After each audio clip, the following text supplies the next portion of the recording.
Hey everybody, welcome to another deep dive. And today we're tackling something that I know a lot of you have requested. Yeah, definitely a popular one. We're going to be looking at Spanish definite articles. Right, those tricky little words like el and la, and the plurals los and las. Exactly. And for this deep dive, we're going to be using a video by the excellent Spanish teacher Jaime Lara. Yeah, Jaime is great. And he does a really good job of not just, giving you the dry rules, which of course we need. Yeah, gotta have a foundation. But he actually gives you real-world examples, and he talks about the kind of traps that people fall into. And not just beginners, even more advanced learners sometimes. So I think everyone's really going to get something out of this deep dive. I think so too. So, we get the basics, masculine, feminine, singular, plural. Right. But Jaime kind of dives into when these articles are a must. Well, Like, it's not just about matching the noun, it's about something else. yeah, like the idea of something being unique. Okay. Like there's only one Don Quixote. Right. So in Spanish, it's El Quijote. Okay. The definite article there emphasizes it's the one and only. Wow, that's actually way more interesting than just saying use it for unique things. Oh, yeah. It kind of gives it like a weight of importance. Exactly. And it works for generalizing too. Okay. Like saying los españoles son apasionados. So Spaniards are passionate. Mm-hmm. That's not about a couple of specific Spaniards. It's like the group as a whole. So sometimes it's about the thing. Right. And sometimes it's about the whole concept. Okay, that's a good distinction to keep in mind. Yeah. And then there's context. Okay. Sometimes you don't need to be super specific because what you mean is clear. Okay. Like if you're in a car and you say, abra la puerta, open the door, everyone knows it's the car door. Oh, yeah. You don't have to say the car door. That's where I always overthink it. I'm like, wait, which door? But yeah, in real life, you'd know. Exactly. It's understood. Okay, cool. Now, are you ready for a little quirk that can trip you up? I'm ready. Contractions. Oh, yeah. So in Spanish, a plus el becomes al. And the plus el becomes del. So instead of saying like el cine, it's al cine. Exactly. That's like a whole new word. It is, and it sounds way more natural. Jaime uses the example, yo voy. Hi el cine. I'm going to the movies. Uh-huh. Imagine saying, yo voy al cine. Yeah, it sounds clunky. It sounds weird. Yeah. So, and I guess the same goes for del then. Like, Yeah. Soy del Real Madrid. I'm a Real Madrid fan. Okay. Much better than Soy del Real Madrid. Yeah, those contractions are sneaky. They are. But they make so much sense when you hear them. Right. Cool. Okay, so what else has Jaime got for us? Okay, well, buckle up because here come the exceptions. All right. There's this weird rule where feminine nouns that start with a or ake actually take the masculine article, el de, Hold on. but only in the singular form. Whoa. That's like breaking all the rules. It is. So they're feminine, but they're pretending to be masculine. Kinda, yeah. Like think of agua, water, or hach axe. Okay. They sound feminine. They do. Because they end in I, but they break the mold. Right. And they take el So it's el agua, agua. el hachar. Exactly. Okay, my brain is doing backflips right now. I know, right? So then, are the plurals masculine too? No, that's where they snap back to their true feminine selves. Okay. So then you get las aguas, Okay. las hachas. Well, they're playing games with us. They are. They're messing with us. Spanish grammar where the rules love to have fun. Exactly. And remember, Jaime mentioned lo, Right. which is more than just a simple article, right? Yeah, it's got a whole bunch of cool uses. It's not just about like pointing at a specific noun. Mm-hmm. It can actually be used with a masculine singular adjective Right. to express an abstract quality. So instead of saying the good thing, you can say lo bueno. Lo bueno, exactly. What's so concise? It is. I love it. And think of it this way. Lo can often stand in for la cosa, which means the thing. Okay. So lo bueno is like a shortcut for the good thing, Oh, I see. but way snappier. Okay, that light bulb just went on. Good. So it's like the essence of good. Yes. Not just a good thing. You got it. Okay. And that's where lo gets really powerful because it lets you talk about these concepts and feelings Right? that English often takes more words to do. Yeah. But wait, there's more. Okay, there's more. It can also team up with death Okay. to talk about stuff that you both already know. Oh, like inside jokes or like shared memories. Exactly. Okay, give me an example. Okay, so say you had a crazy night out with a friend. The next day you could say, ¿Te acuerdas de lo de anoche? Okay. Do you remember what happened last night? Uh-huh. You don't have to spell it all out because you both get it. It's like the secret language Yeah. that only people in the know can understand. Exactly. I'm starting to see why mastering low is like leveling up in Spanish. It's a whole other level. Okay, so we've covered unique things, generalizations, contractions, Yep, exceptions, right. and the magic of low. The amazing low. But before we go too far down the low rabbit hole, Yeah. let's tackle another area that I know tends to confuse learners. Okay. Definite articles with names and places. Yes, this is a big one. Oh, yes. Lots of confusion there. Is it La España or just España? All right, well, Jaime lays down the law on this one. Okay, good. Rule number 1. Uh-huh. Never, ever use definite articles with people's names Okay. unless they have a title in front of them. So a Pablo is a big no-no. Big no-no makes you sound like a total newbie. Got it. But if you're using a title, then the article comes back, like Okay. El Doctor Garcia or La Profesora Diaz.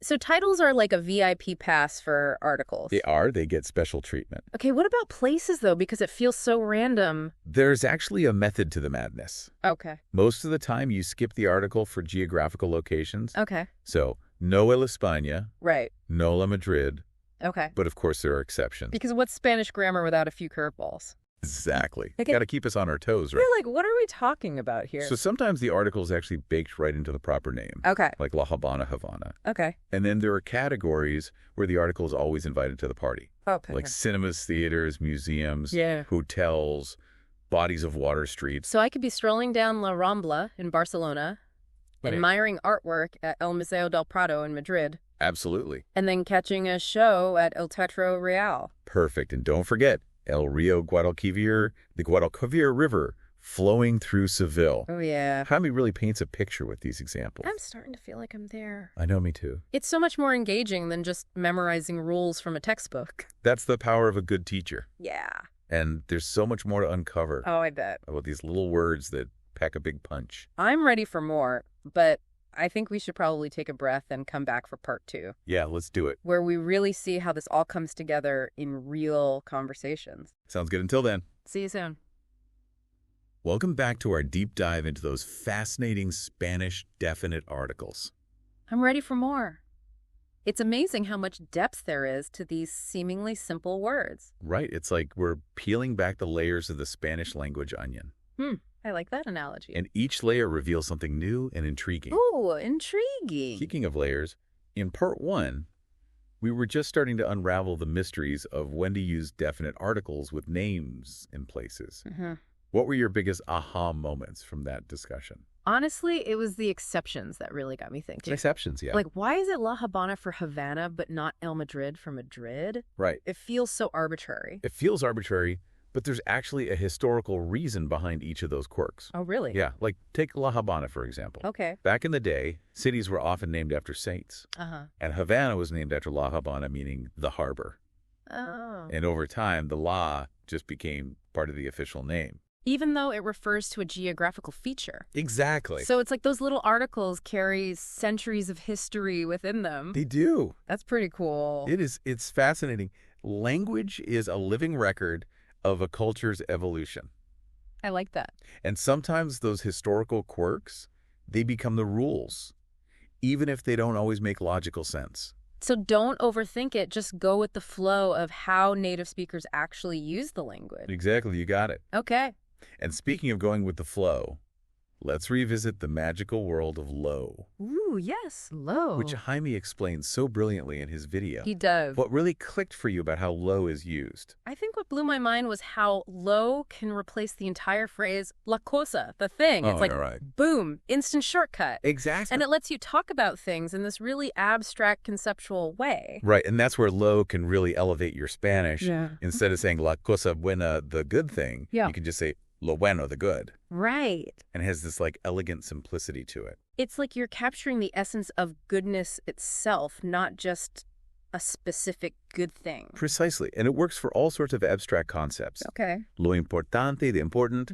Lo difícil, the difficult. Right. Lo hermoso, the beautiful. Okay. It's a way of expressing ideas that might take a whole sentence in English. Yeah, that's powerful. It is. I'm starting to see how mastering low can really make your Spanish sound more sophisticated and nuanced. It does. It's like a secret weapon for expressing complex thoughts. It is. And remember how Jaime talked about using lo plus de Yes. to refer to things that are already understood by the speakers. Yes, like you're tapping into this shared understanding. Exactly. Creating this instant connection with the other person. Exactly. It's all about building rapport and creating a smoother flow in conversations. Think about it. Instead of saying, do you remember that hilarious thing that happened at the party last night? Right. You can just say, ¿Te acuerdas de lo de la fiesta? Okay. You remember about the party. So much more concise and natural. It is. I can see how that would come in handy in all sorts of situations. It does. Imagine you're chatting with a friend about a movie you both saw. Okay. Instead of saying, remember that part where the hero saves the day? Right. You can just say, ¿Te acuerdas de lo del héroe? Oh. Do you remember about the hero? It's like a secret code for people in the know. It is. And it sounds so much cooler than spelling everything out. It shows that you're not just speaking Spanish, you're thinking in Spanish. Ooh. And that's what fluency is all about. I totally agree. But, we've been focusing a lot on the grammar rules and exceptions. Right. And I'm curious to hear your thoughts on how all of this connects to the bigger picture of speaking and understanding Spanish. That's a great question because it's not just about getting the grammar right. It's about understanding how those grammatical structures shape the way Spanish is spoken and understood. So it's like the definite articles are just one piece of a larger puzzle? Exactly. And when you start to see how those pieces fit together, you unlock a deeper level of understanding. Okay. For example, when you grasp how definite articles work, you start to see the importance of gender and number agreement in Spanish. It's like they're the glue that holds everything together. Exactly. And once you have that foundation, you can start building more complex sentences. Right. Express yourself more clearly and even understand spoken Spanish better. It's amazing how these seemingly small grammar points can have such a big impact on your overall fluency. They do. It's all interconnected. And that's what makes language learning so fascinating. Yeah. It's a journey of discovery where every new piece of knowledge opens up new possibilities. I love that perspective. It's not just about memorizing rules. It's about expanding your mind and your ability to connect with the world in a new way. Precisely. And speaking of connecting with the world, I think it's time we explored how mastering definite articles can actually help you navigate real-life situations in Spanish-speaking cultures. Okay. I'm ready to see how all of this grammar knowledge translates into real-world communication. Let's dive in. Okay. So we've covered a ton of ground with these definite articles, rules, exceptions, the whole lore extravaganza. It's been a journey. But I'm ready to get down to brass tacks. Okay. How does all this grammar geekery actually help you speak better Spanish? That's the million-dollar question. Right. Because let's be honest, nobody wants to sound like a textbook. Yeah. When they're, chatting with friends or ordering tapas. Exactly. I want to blend in. I don't want to sound like I'm reciting grammar rules in my head. Right. And that's where mastering those nuances comes in. Okay. Think about it like if you're trying to give someone directions and you keep messing up the articles, right, it's going to cause confusion. Yeah. Saying, voy al Parque del Retiro instead of voy al Parque del Retiro. Okay. Might not seem like a big deal. Right. But it can make you sound awkward. Yeah. And even lead someone astray. Oh, yeah. I've totally been there. I once tried to order una cerveza when I should have said la cerveza, and the bartender looked at me like I was speaking Klingon. Exactly. Those little stumbles, they can throw off the whole conversation. Yeah. And it's not just about sounding fluent. Okay. It's also about showing respect right for the language and the people you're speaking with. I like that. When you use the articles correctly, it signals that you're making an effort to communicate clearly and that you value their language. So it's like saying, hey, I'm taking your language seriously. Exactly. It's a subtle way of building rapport. Right. And showing that you're not just a tourist passing through. Yeah. You're genuinely interested in connecting with the culture.